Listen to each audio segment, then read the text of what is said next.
Un autre marché a été conclu dans le secteur du jeu mobile. Il est déjà appelé l'opération de l'année dans cette industrie.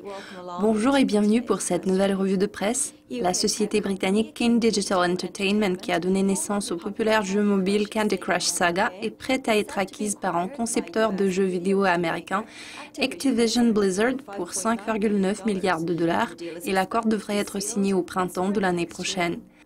Cette acquisition offrira à Activision Blizzard plus de 500 millions d'utilisateurs actifs par mois dans 200 pays et va accroître sa propriété intellectuelle en y ajoutant des jeux tels que Call of Duty, World of Warcraft, Guitar Heroes.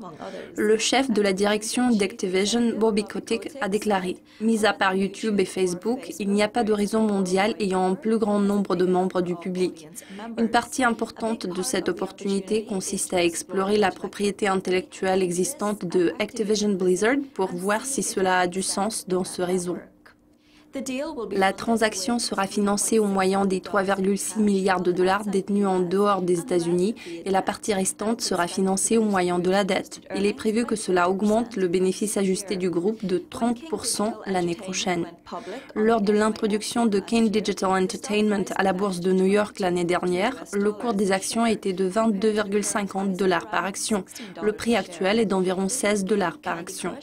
Le jeu populaire Candy Crush continue de montrer une performance solide, mais on ne peut pas le dire sur les jeux spin-off. Cela a pesé lourd sur les bénéfices du groupe qui ont reculé de 28% d'année en année au deuxième trimestre de l'exercice.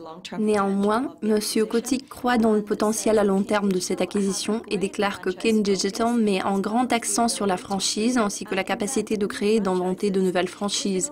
Il a été rapporté que le PDG de King Digital, Riccardo Zacconi, le chef de la conformité, Sébastien Knudson, et le directeur de l'exploitation, Stephen Corgan, continueraient à travailler dans la société après la signature des contrats d'emploi à long terme. Cela conclut la revue de presse dédiée à l'industrie du jeu. Restez avec nous, à la prochaine!